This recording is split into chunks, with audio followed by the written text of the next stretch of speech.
بسم اللہ الرحمن الرحیم۔ آ، مختار شیخ عرض کر رہا ہوں، اس سے پہلے بھی میں نے گروپ میں نماز کامل کے متعلق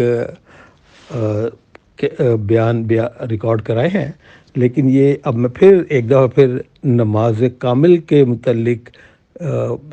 بیان ریکارڈ کرا رہا ہوں۔ یہ اگرچہ ریپیٹیشن ہے اور you can call it a reminder, لیکن بات دراصل یہ ہے کہ نماز ہمیشہ سے میرا فیوریٹ مضمون رہا ہے، اور میری یہ خواہش ہے کہ میرے پیارے بیٹے بیٹیوں رشتہ داروں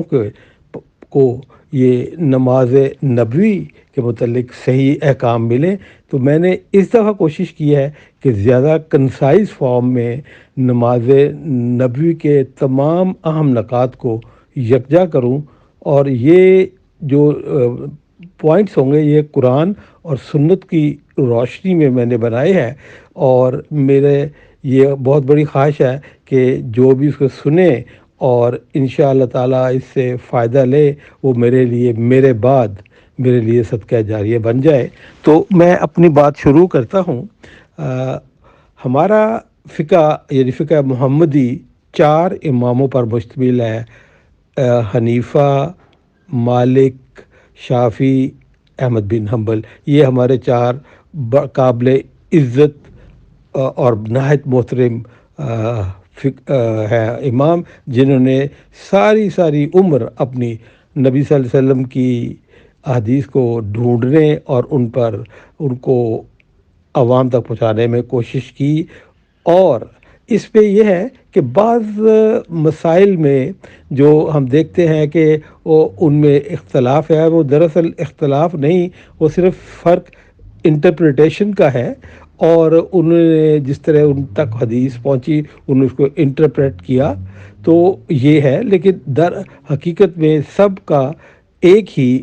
ہے، اور وہ سب نبی صلی اللہ علیہ وسلم کی حدیث کو مکمل ایمانداری کے ساتھ عوام تک پہنچانے کی کوشش کرتے رہے ہیں۔ اور میں تو کہوں گا کہ یہ ہمارا ایک گلدستہ ہے، اس کے 4 پھول ہیں، اور جو ہے یہ میرے جو بھی اب آگے بیان شروع ہوگا، جس کو ہم کہیں گے کہ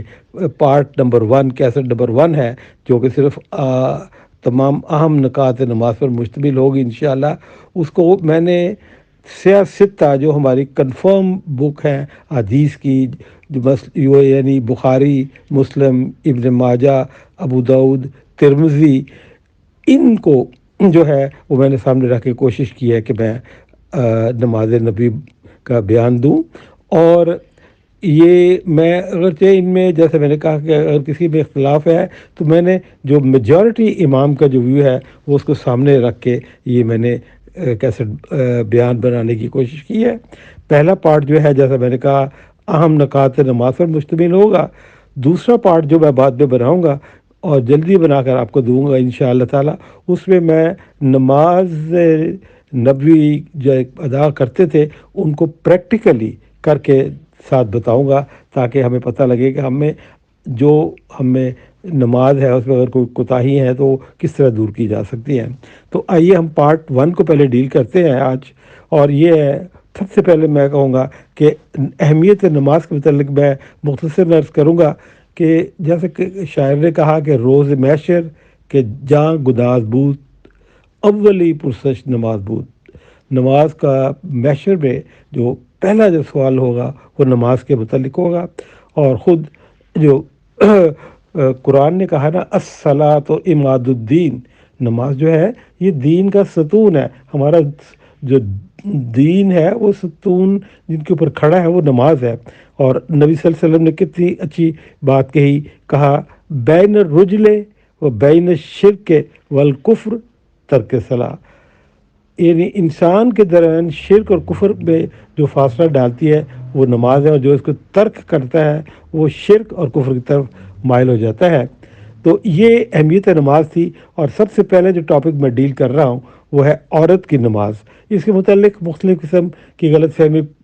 پائی جاتی ہے، لیکن عورت اور مرد کی نماز میں کوئی فرق نہیں۔ میرے نبی نے جو حدیث ہے وہ فرمایا سلو کما رأیتمونی یصلی، نماز اس طرح پڑھو جس طرح تم مجھے نماز پڑھتے ہوئے دیکھتے ہو۔ نبی صلی اللہ علیہ وسلم نے کسی بھی حدیث میں یا کبھی بھی یہ نہیں کہا کہ عورتیں عائشہ مثال کے طور پر رضی اللہ عنہ کچھ دیکھ کے نماز پڑھے، بلکہ یہی کہا کہ آپ میری طرح نماز پڑھیں۔ ہاں، عورت کے لیے پبلک پلیس پہ اگر کہ نماز پڑھنی ہو باعث مجبوری، تو وہ جیسے باہر نکلتی ہے اپنے آپ کو اپنے سطر کو ڈھانک کے عبایا سے یا موٹی ڈھیلی چادر سے، تو اس کے ساتھ پڑھ سکتی ہے۔ اور عورت کے لیے جو نماز ہے وہ نیل پالش اگر لگی ہوگی یا ہونٹوں پہ لپسٹک لگی ہوگی تو نماز نہیں ہوگی، کیونکہ وہ ایک قسم کا کیمیکل ہے جس کا پانی جو ہے وہ ہونٹوں میں یا نیل پہ نہیں جاتا، جبکہ مہندی جو ہے وہ رنگ ہے، وہ پینٹ نہیں ہے۔ اس کو کر کے اگر مہندی کا رنگ چڑھا ہوا ہے تو وہ وضو ہو جاتا ہے۔ اور جہاں تک عورت کی نماز کا تعلق ہے، عورت کی نماز کی سب سے بہترین جگہ جو ہے وہ اس کا گھر ہے، اور جیسے میرے نبی نے فرمایا کہ وہ گھر کا آخری حصہ یعنی عورت اس میں پڑھے تو زیادہ بہتر ہے۔ اس کی مثال میں آپ کو بہت اچھی دیتا ہوں کہ حمید ایک صحابیہ تھی، سیدہ حبید نے ایک دفعہ نبی صلی اللہ علیہ وسلم سے کہا کہ یا رسول اللہ، میری خواہش ہے کہ میں آپ کی امامت میں نماز پڑھوں۔ تو میرے نبی نے کیا فرمایا، حالانکہ وہ مسجد نبی میں امامت کراتے تھے، انہوں نے کہا کہ اے حمید، تمہاری نماز میری مسجد کی نماز سے گھر میں بہتر ہے، اور گھر کے آخری حصے میں، یعنی نبی صلی اللہ علیہ وسلم امامت کرا رہے ہیں، مدینہ شریف مدینہ المنورہ مسجد ہے، پھر بھی آپ نے عورت کو کہا کہ عورت گھر میں پڑھے۔ تو اگر جو ہے عورت کی سب سے اولین ترجیح نماز گھر میں ہونی چاہیے۔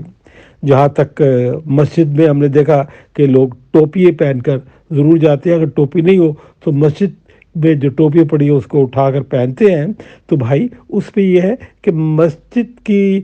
ٹوپی ٹوٹی پھوٹی اکثر دیکھا ہے ان کے جو ہے وہ ٹوٹی پھوٹی ہوتی ہے یا گندی ہوتی ہے، یہ ہو سکتا ہے کہ کسی شخص کو خارش سر پہ لگی اور وہ پہن لی ہو، تو وہ جو ہے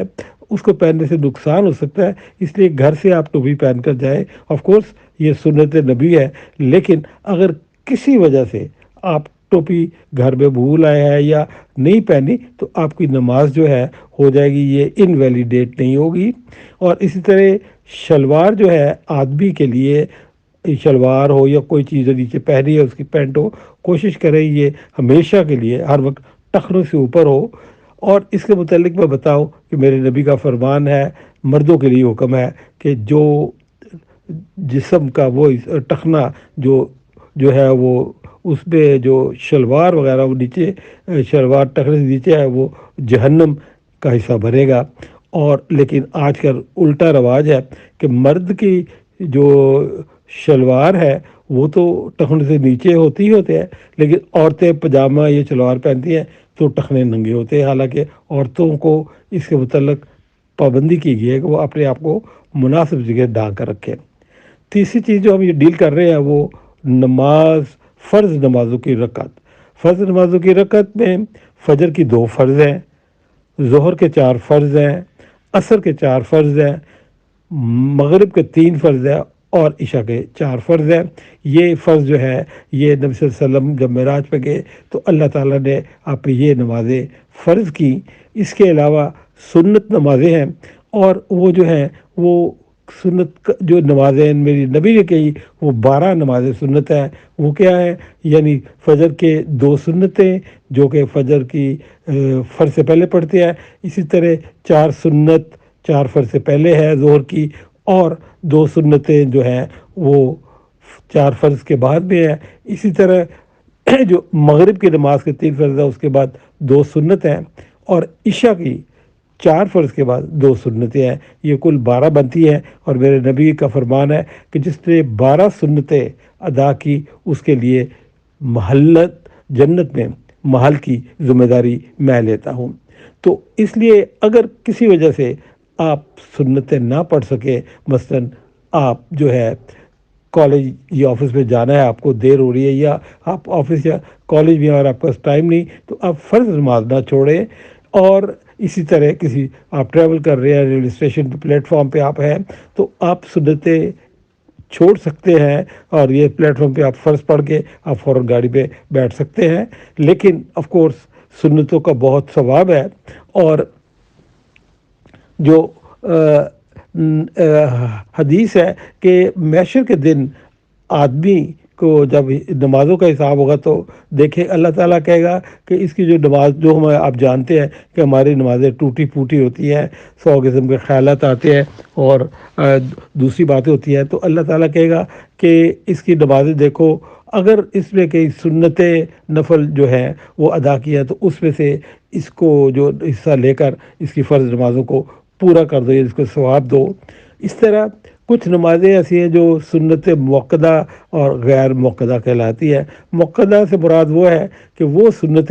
نماز جو نبی صلی اللہ علیہ وسلم نے نہیں چھوڑی، اور غیر موقدہ کبھی پڑھ لی کبھی نہیں پڑھی۔ مثلا یہ ہے کہ عصر کے 4 سنتیں جو ہے نبی صلی اللہ علیہ وسلم کبھی پڑھی کبھی نہیں پڑھی۔ اسی طرح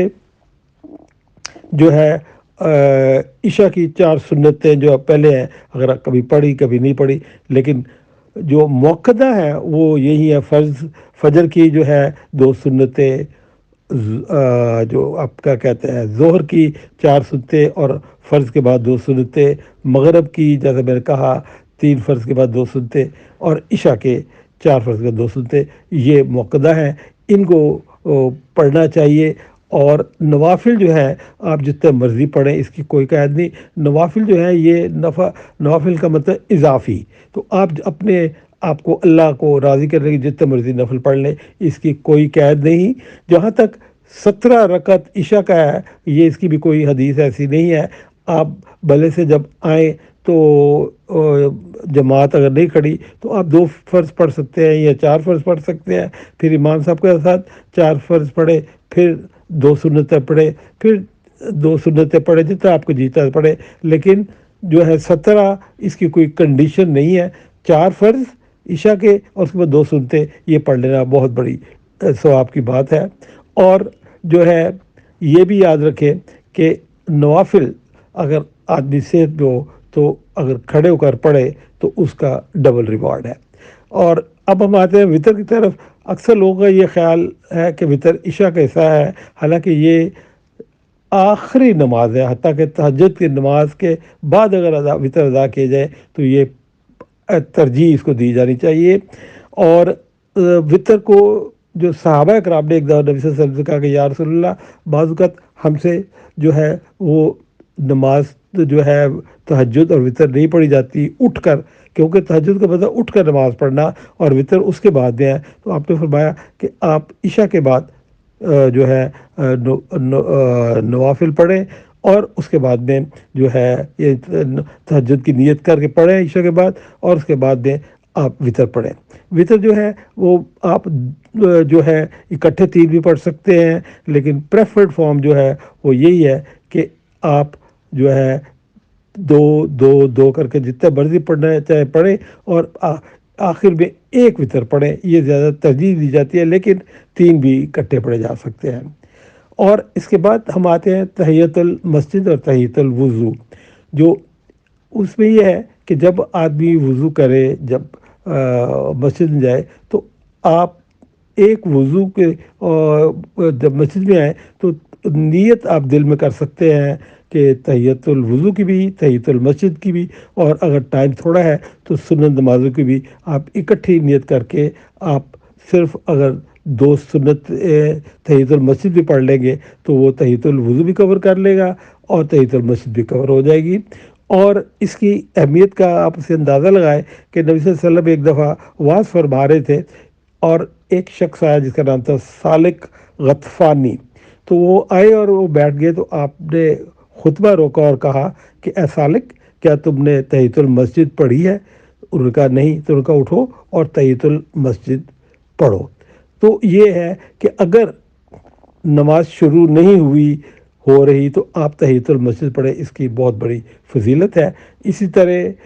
جو تحیۃ الوضو ہے اس کی بھی بہت اہمیت ہے۔ نبی صلی اللہ علیہ وسلم جب معراج پہ گئے تو آپ نے بلال واپسی پہ آ کر کہا کہ بلال، تم میں وہ کیا کوالٹی ہے کہ تمہارے جوتوں کی آواز میں نے معراج میں عرش پہ سنی؟ تو حضرت بلال نے فرمایا کہ یا رسول اللہ، مجھ میں کوئی کمال نہیں، ہاں میں یہ کرتا ہوں کہ جب وضو کرتا ہوں تو اس کے بعد تحیۃ الوضو بھی پڑھ لیتا ہوں۔ تو جیسا میں نے عرض کیا کہ ہم تحیۃ المسجد، تحیۃ الوضو اکٹھا بھی ایک نیت کے ساتھ پڑھ سکتے ہیں۔ اب ہم آتے ہیں اوقات نماز کی طرف۔ اوقات نماز کے متعلق یہ ہے کہ فجر جو آپ نے پڑھنی ہے وہ جو ہے آپ پڑھ سکتے ہیں جب تک کہ سورج طلوع نہ ہو جائے، اس تک پڑھ سکتے ہیں لیٹسٹ۔ اس طرح ظہر جو ہے وہ زوال کے بعد سے لے کر آپ کی عصر نماز شروع ہونے سے پہلے تک آپ پڑھ سکتے ہیں، اور عصر جو ہے وہ مغرب شروع ہونے سے پہلے تک پڑھ سکتے ہیں، اور عشاء جو ہے وہ آپ عشاء سے لے کر فجر کی نماز سے پہلے تک پڑھ سکتے ہیں۔ تاہم پریفرڈ جو فقہ نے بتایا وہ یہ ہے کہ 11:30 رات تک پڑھ لے تو اچھا ہے، لیکن اگر کوئی مجبوری ہے کسی وجہ سے تو آپ فجر سے پہلے تک بھی پڑھ سکتے ہیں۔ لیکن سب سے بیسٹ یہ ہے کہ نماز کو اپنے مقررہ وقت پہ پڑھا جائے، کیونکہ اللہ تعالیٰ نے کہا قرآن میں ان الصلاۃ کانت علی المؤمنین کتابا موقوتا، نماز جو ہے وہ اپنے وقت پہ پڑھی جائے۔ اور اب ہم آتے ہیں اوقات مکروہہ، جو کن اوقات میں نماز نہیں پڑھ سکتے۔ وہ یہ ہے کہ جیسے سورج طلوع ہو رہا ہو تو اس وقت آپ سجدہ اور جو نماز نفل وغیرہ نہ پڑھے، سورج جب نکل آئے 10-15 منٹ کے بعد نہ پڑھے۔ اسی طرح جب زوال ہے تو اس وقت نہیں پڑھنی چاہیے، جب غروب آفتاب ہو رہا ہو اس وقت نہیں پڑھنی چاہیے۔ لیکن سجدہ تلاوت اگر آپ کی کوئی فرض نماز رہ گئی ہے، وہ قضا نماز پڑھنی ہے، پڑھ سکتے ہیں۔ آپ تحیۃ المسجد پڑھ سکتے ہیں، آپ تحیۃ الوضو پڑھ سکتے ہیں، نماز جنازہ پڑھ سکتے ہیں۔ پابندی وہ ہے ان کی جو نوافل کی، جو آپ فالتو پڑھتے ہیں ان کو نہیں آپ پڑھ سکتے۔ اب ہم آتے ہیں سجدہ سہو کی طرف۔ تو اگر فرض نماز میں یا سنت نماز میں آپ سے کوئی فرض رہ جائے، مثلا آپ نے الحمد پڑھنا بھول گئے، یا آپ کو یاد نہیں رہا کہ آپ نے 4 رکعت والی نماز میں 3 رکعت پڑھی ہے کہ 4 پڑھی ہے یا 5 پڑھ لی ہے، تو اس کا، یا آپ تشہد میں نہیں بیٹھے، تو اس کا طریقہ یہ ہے کہ آپ کو جب نماز کے دوران یاد آ جائے کہ آپ کو شک پڑ رہا ہے کہ آپ نے پتہ نہیں 4 نماز والی جو نماز تھی اسے 3 پڑھے ہیں یا 4 پڑھے ہیں، تو آپ اتحیات، درود شریف اور دعا کے بعد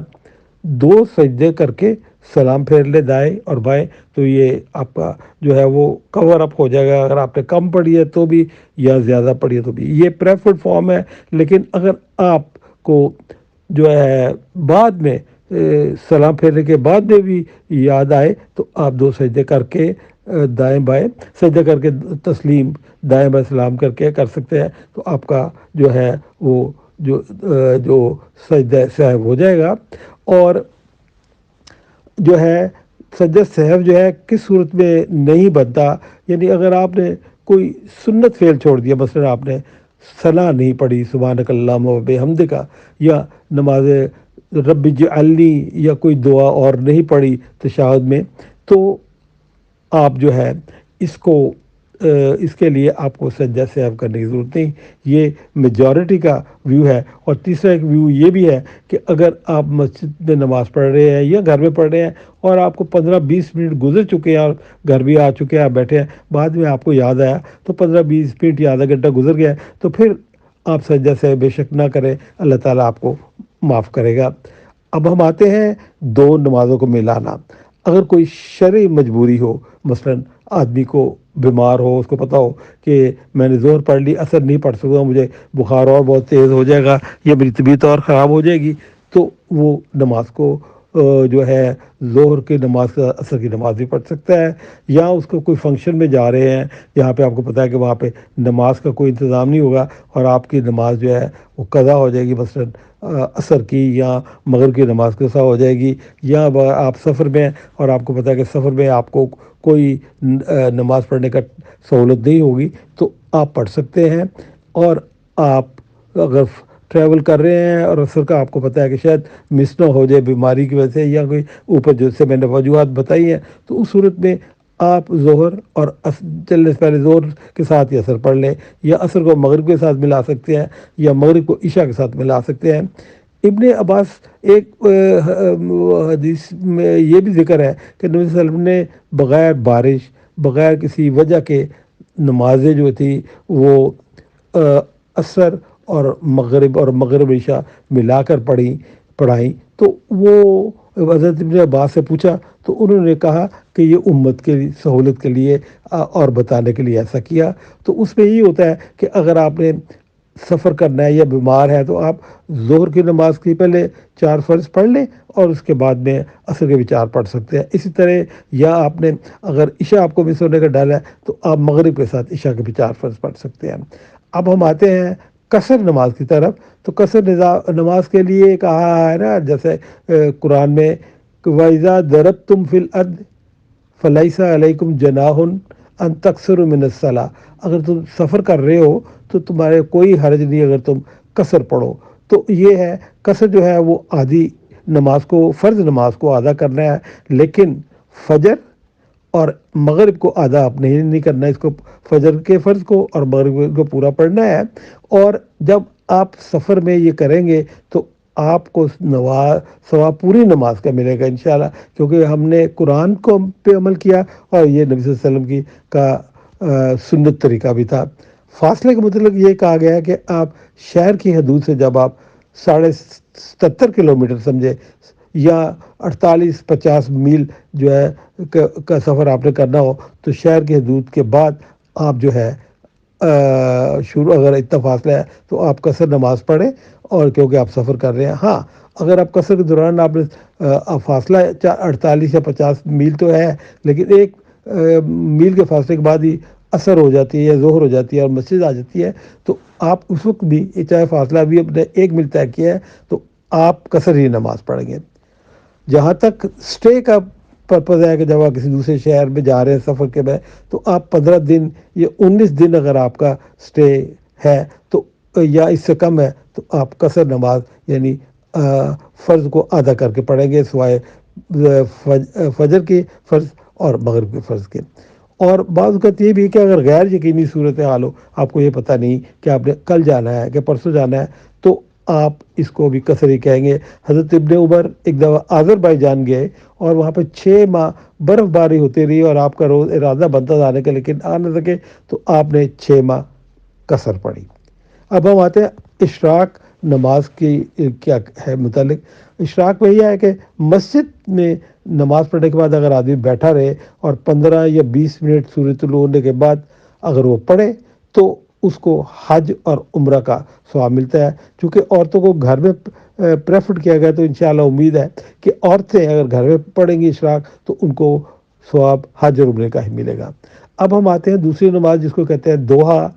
چاشت، اوابین کہتے ہیں۔ یہ ایک ہی نماز کے مختلف نام ہیں۔ یہ دوحہ، چاشت اور اوابین، دوحہ کا وہ ہے کہ جب سورج پوری طرح نکل آئے صبح کے ٹائم پہ اور اچھا بھلا روشن ہو جائے تو اس کو دوحہ کہتے ہیں۔ اوابین کا بھی یہی مطلب ہے کہ واپس پلٹنا عربی میں، یعنی اونٹنی کا بچہ ریگستان میں جب وہ صبح ہوتی ہے، موسم اچھا ہوتا ہے، باہر جاتا ہے، لیکن جب اس کے پاؤں جلنا شروع ہو جاتے ہیں، یعنی سورج بہت تیزی سے نکلتا ہے تو واپس بھاگ کر اپنی ماں کے پاس آ جاتا ہے، تو اس کو بھی مثال اوابین سے دی گئی ہے۔ اور ہم کو چاہیے کہ ہم جب صبح اگر اشراق نہ بھی پڑھ سکیں تو کم از کم کالج جاتے ہوئے، دفتر جاتے ہوئے 8:30 بجے کے قریب جو ہے وہ نماز چاشت، اوابین یا دوحہ جو ایک مختلف نام ہے پڑھیں۔ اور میرے نبی کا فرمان ہے کہ انسان کے بدن میں کل 360 جوڑ ہیں اور ہر جوڑ پر صدقہ بنتا ہے، تو یہ جو ہے اگر یہ 2 نفل پڑھ لے تو یہ اس کے لیے کافی ہے، 2 پڑھ لیں، جمع 2 پڑھ لیں، 4 پڑھ لیں، تو یہ کافی ہیں۔ اور حدیث نبوی ہے، ترمذی میں ہے کہ اللہ تعالیٰ جو ہے آپ کے سارے کام کی کفایت کرے گا اور آپ کے کام سنوارے گا۔ اب ہم آتے ہیں نماز جمعہ کی طرف۔ جمعہ نماز کے متعلق بھی کچھ غلط فہمی ہے۔ نماز جمعہ کے صرف 2 فرض ہیں جو کہ فرض ہیں، باقی یہ ہے کہ اگر آواز شروع نہیں ہوا، آپ آئے ہیں تو پہلے تحیۃ المسجد پڑھیں،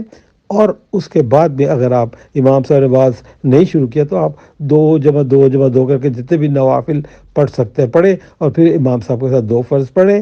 اور حدیث ہے کہ جو امام کے واز شروع ہونے سے پہلے پہنچے گا تو مسجد کے دروازے پر فرشتے کھڑے ہوتے ہیں، اور وہ اس کا ریکارڈ کرتے رہتے ہیں آدمی کا کہ کون پہلے آیا، جو پہلے آیا اس کو اونٹ کی قربانی کے برابر ثواب ملتا ہے، پھر اسی طرح گائے، پھر اس طرح مینڈا، پھر اس طرح مرغی، حتیٰ کہ جو آخری وقت آتا ہے اس کو مرغی کے انڈے کے برابر بھی ثواب ملتا ہے۔ اور اس کے بعد فرشتے اپنے صحیفے، اپنے کاغذات لپیٹ لیتے ہیں، اور وہ امام صاحب جو آواز شروع کرتے ہیں تو وہ سننے لگتے ہیں۔ اور یہ بھی بڑا غلط سا رواج ہے کہ ہم مسجد میں جب جمعہ پڑھنے آتے ہیں تو پھلانگ کر اوپر جاتے ہیں، نہیں، آپ کو جہاں جگہ ملی آپ آرام سے بیٹھ جائیں۔ اور دوسرا یہ